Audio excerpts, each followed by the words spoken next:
Assalamualaikum sahabat edukasi. Kita lanjut video kedua tentang mesin filter saus Bosch 12 inci yang tidak mau hidup.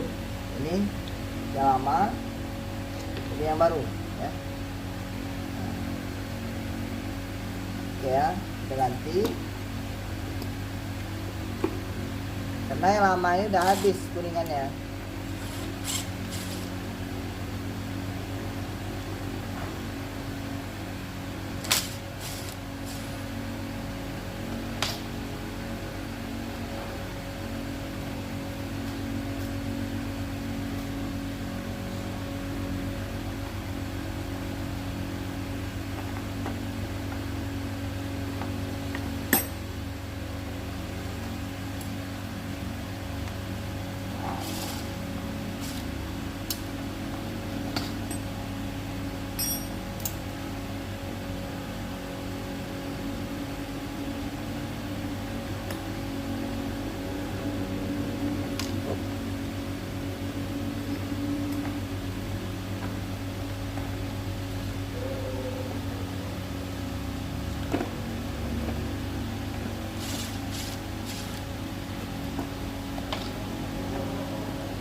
Cara masaknya simpel aja ya.